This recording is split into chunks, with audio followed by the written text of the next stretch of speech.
हम बताएंगे गार्गी जैन के कई योगों की बात।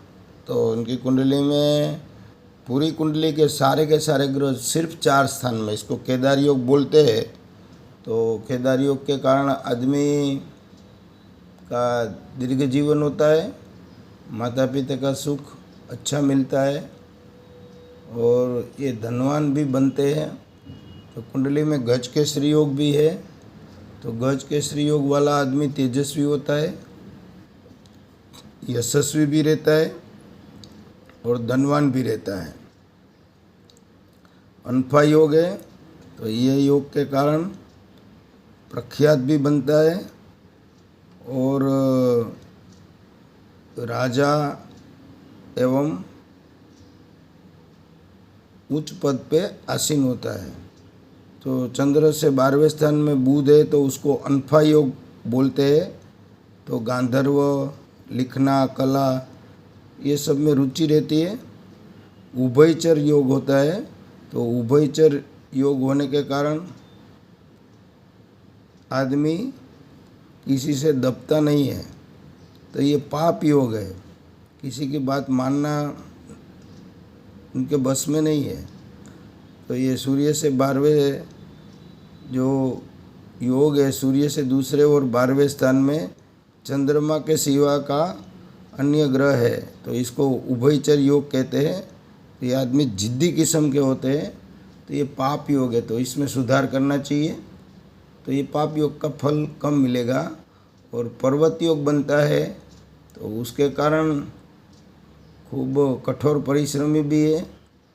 भारतीय योग बन रहा है तो वो विद्वान, संगीत, रोमांस में रुचि रखते हैं और उनके नेत्र सम्मोहक होते हैं।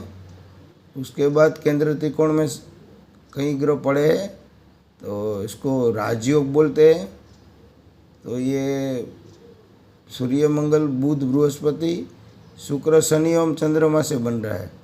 तो ये राजयोग है। तो और ढंग से भी राजयोग है तो जो सफलता दिलाता है, और राजयोग दूसरे ढंग से उनको उच्च पद दिलाया है। और कई प्रकार से राजयोग उनकी कुंडली में है। तो विमल योग हो रहा है। तो ये विमल योग वाला आदमी अनुकूल जब बनता है तो बहुत अनुकूल बन जाता है, और प्रतिकूल बनता है तो सिर्फ प्रतिकूल ही रहना उनका स्वभाव है।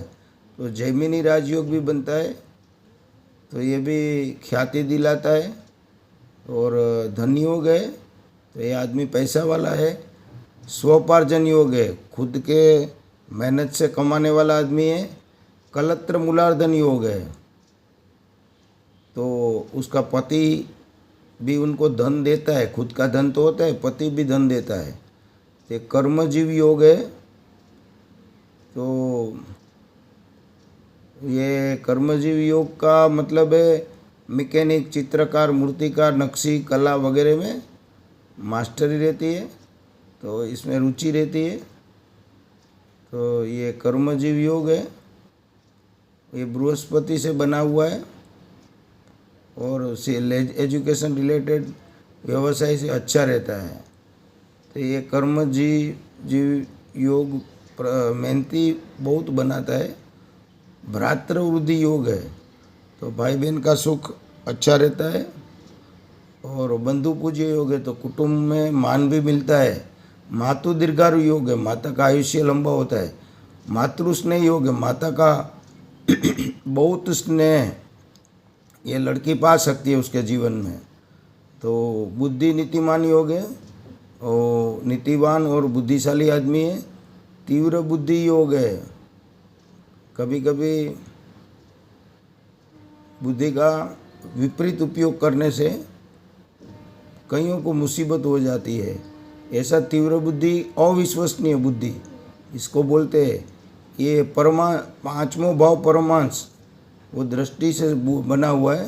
त्रिकालग्नि योग है तो ये इनको ज्योतिष में भूत, भविष्य, वर्तमान उनको भी सीखे तो आ जाएगा, बहुत कठिन नहीं है उनके लिए।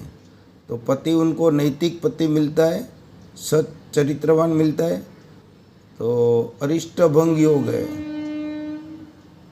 तो कभी बच्चे जो होते हैं, तो जब बचपन में माता को संकट होता है, जब जन्म हुआ तब की बात है, उसके 10 साल तक तो पूर्ण योग है, तो 100 साल जीने का योग है। सूर्य बुध के कारण गणित अच्छा है, तो राज संबंध योग है, सरकार में उच्च पद मिलता है। चंद्र शुक्र ये लक्ष्मी योग है।